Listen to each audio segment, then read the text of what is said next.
Selamat siang guys. Kali ini ANK ingin sharing terkait budidaya maggot, khususnya buat para pemula yang ingin budidaya maggot BSF. Sebelum kita budidaya maggot, alangkah baiknya kita tahu dulu apa sih maggot itu.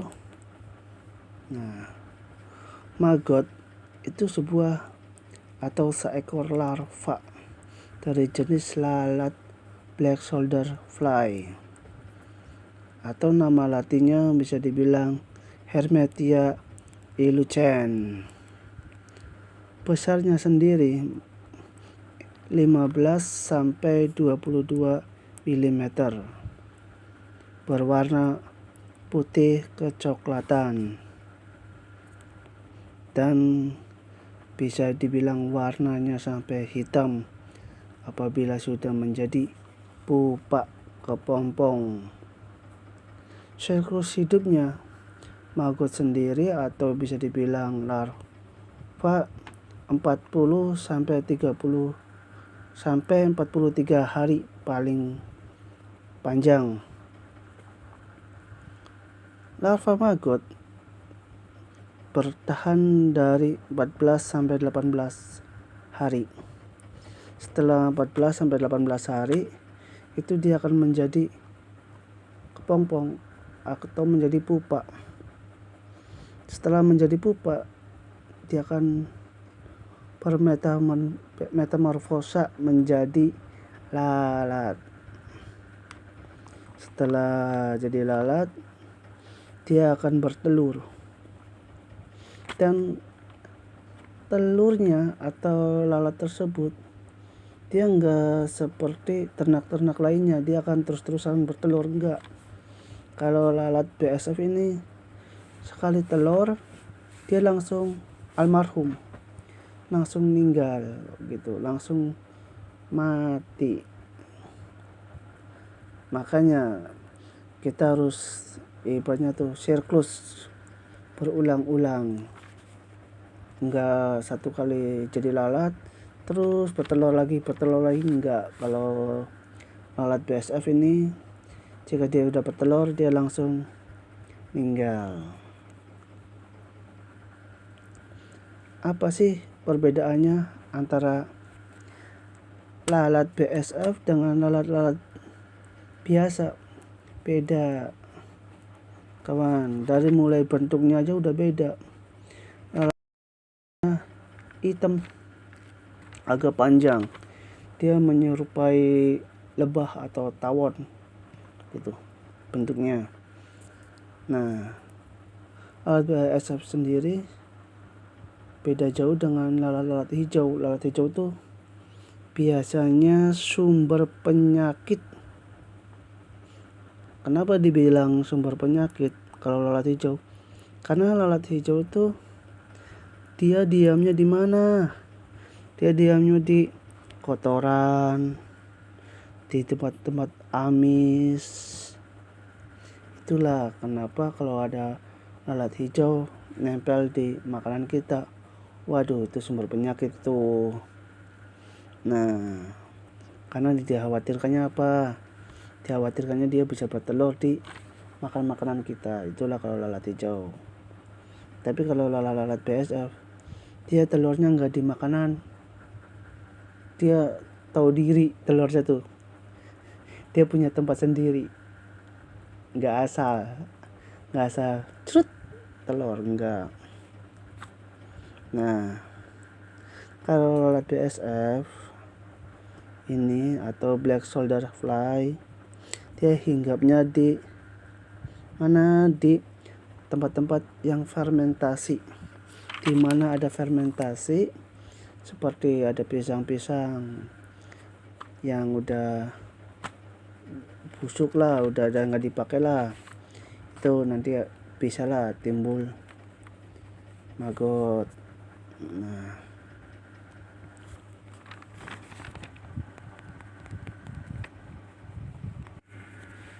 apa sih manfaat budidaya maggot? Oh, sangat banyak.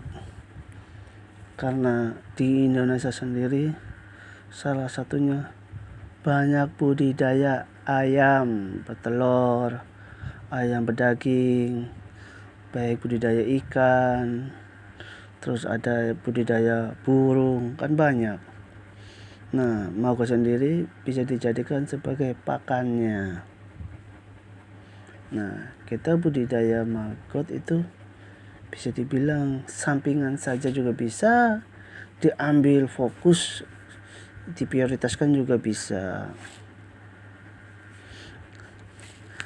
Nah, apa yang kita jual dari budidaya maggot? Yang kita jual itu banyak macamnya. Bisa jual maggot segar, maggot kering, bisa jual telur, dan bisa jual lalat BSF-nya juga. Dan kalau kitanya kreatif, bisa diolah jadi tepung maggot, pelet maggot, prebiotik, atau setara pupuk organik. Maggot mengandung protein yang tinggi, yaitu sekitar 30-45%, sehingga sangat cocok sebagai pakan ternak seperti ikan, burung, dan hewan ternak-ternak lainnya. Sedangkan kaskotnya sendiri atau bekas makanannya maggot itu bisa dijadikan sebagai pupuk organik yang berfungsi sebagai kondisioner tanah untuk revitalisasi. Biasa penyuburan gitu loh kawan.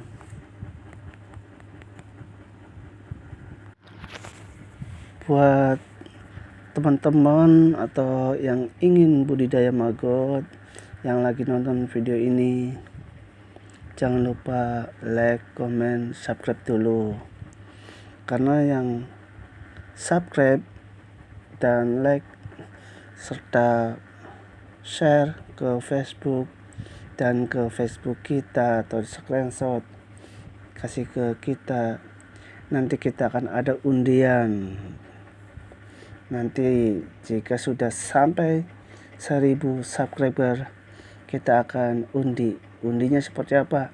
Setiap yang udah di share, udah di screenshot subscribe-nya, ada share-nya, lalu dikirim ke FB kita, 1 kali share setiap kali nonton, maka itu dia 1 kupon. Jika sudah 1000 subscriber, maka kupon-kupon itu akan diundi secara langsung. Dan untuk hadiahnya nanti kita akan bahas. Sekarang kita bahas masalah ternak maggot dulu. Oke. Budidaya maggot termasuk budidaya yang paling mudah dan makanannya pun bisa dibilang gratis atau murah saja kawan. Perawatannya pun tidak menyita banyak waktu, kapanpun bisa untuk mengontrol maggot. Waktu panennya pun sekitar 15 hari saja, nggak usah lama-lama. 15 hari kita bisa panen. Apa saja yang perlu disiapkan buat budidaya maggot ini yang utama buat kalian atau teman-teman para subscriber yang ingin budidaya maggot, inilah yang perlu kita siapkan. Yang pertama, kita buat kandang lalatnya. Kita buat kandang lalat, karena tujuannya buat kandang lalat itu berfungsi sebagai tempat lalat bertelur, biar lalatnya tidak kemana-mana, biar telurnya di situ gitu. Jadi kita buat kandangnya dulu. Kalau soal ukuran kandang itu relatif tergantung mau berapa kapasitasnya gitu.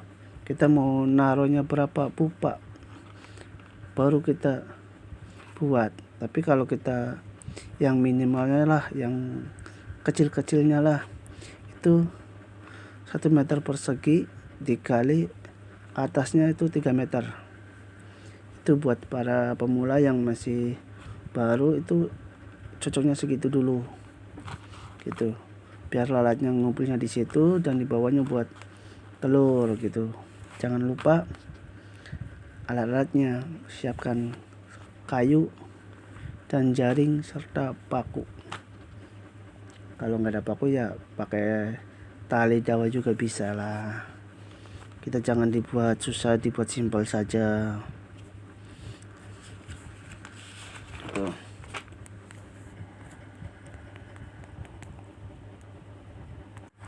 Setelah kandang lalat yang sudah dibuat, kita tinggal buat tempat penetasan telur.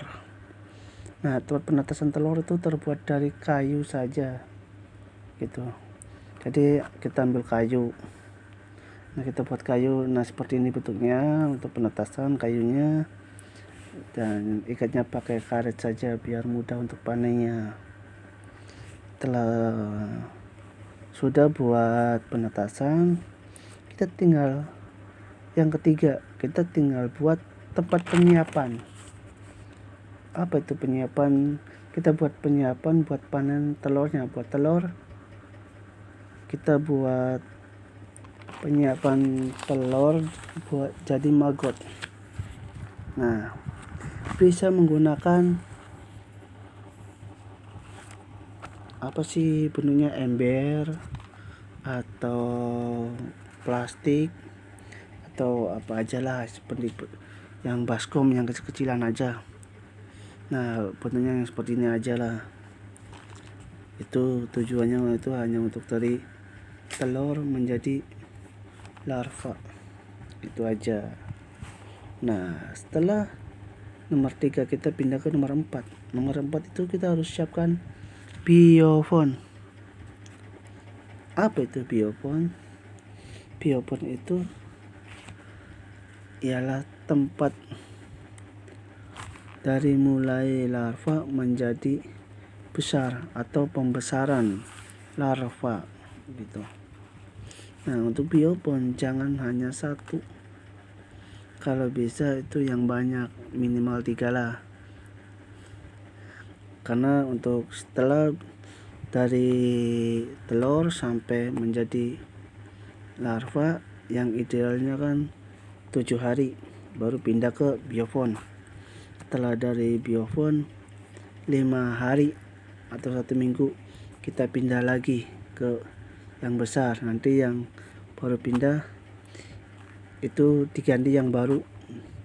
Jadi siklusnya seperti itu, diganti yang baru, yang telur yang baru jadi larva lagi. Nah, ini yang usia segini udah matang, udah sampai besar, pindah lagi gitu. Itu jadi 1 itu 3 gitu. Dari telur ke larva, dari larva ke pembesaran, dari pembesaran buat ke biar cepat panen. Nah, itu fungsinya biofon. Biofon itu bisa dibuat dari dari kayu, triplek, sama bisa dibilang dari plastik juga bisa. Kalau kayu bagusnya bawahnya pakai PRC saja. Yang penting jangan seperti styrofoam, karena kalau styrofoam khawatirnya bisa digigit, bisa dimakan styrofoamnya, khawatir nggak saja gitu. Nah, itu dari terkait masalah biofon. Soal makan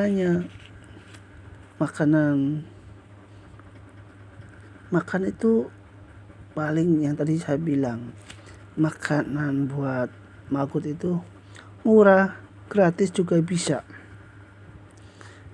Dari apa saja makannya, apa aja, bukan dari apa aja, dari apa aja makannya.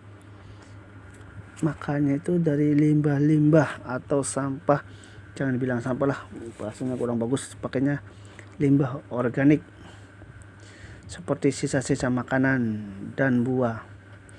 Jadi kalau kita habis makan nasinya nggak habis, jangan dibuang. Kalau punya maggot jangan dibuang, baiknya dikumpulin saja lalu dikasihkan ke maggot. Atau yang punya buah-buahan, kalau kita habis makan mangga kan ada poloknya tuh, poloknya bisa dibuat yang masih ada itunya kan, yang masih baru dikasihkan. Atau yang ke pasar-pasar pisang, yang pisangnya udah setengah busuk-busuk, daripada dibuang, kita ambilin tuh buat pakan maggot. Nah tuh. Yang kedua itu nasinya, kalau acara hajatan, acara apa tuh yang nasinya banyak atau nasinya lebih, kita kumpulin bisa buat jadi pakan maggot, itu kan gratis tuh. Nah ya namanya gratis kudu kerja keras, capek-capek sedikit. Itu dari makanannya.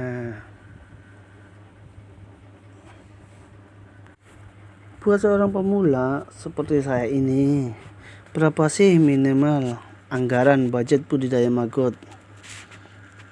Nah, kita harus tahu dulu, maggot 1 gram atau telur maggot 1 gram bisa jadi 2-3 kilo maggot yang siap panen. Dan menurut para ahli, dalam satu maggot hingga menjadi lalat, dan lalat itu bisa bertelur itu 500-900 butir telur. Wow. Dan untuk memerlukan 1 gram telur, kita membutuhkan 14-35 lalat saja. Bayangkan, satu lalat bisa bertelur 500-900 maggot, ya sudah besar. Sedangkan dalam 1 gram saja hanya butuh 14-35 lalat. Kan jauh, satu lalatnya bisa. Jadi perkembangannya makin banyak. Jadi usaha dari mulai kecil sampai besar. Itulah budidaya maggot. Nah, untuk video selanjutnya kita akan bikin video cara buat kandang, terus saya ingin buat video panen, dan banyak lagi. Buat para pemula, tolong komen apa yang mau kita videokan biar paham. Maaf, video yang kali ini kita tadinya udah buat video yang ada suaranya, namun pekerjanya pakai musiknya besar, pakai suara musik, aduh, gak goyang. Tapi buat videonya karena ada suara musiknya ya kena klaim lah, jadi kita hapus, jadi kita buat edit ulang ya, seperti inilah kawan. Oke, sampai jumpa. Salam sukses peternak maggot Indonesia.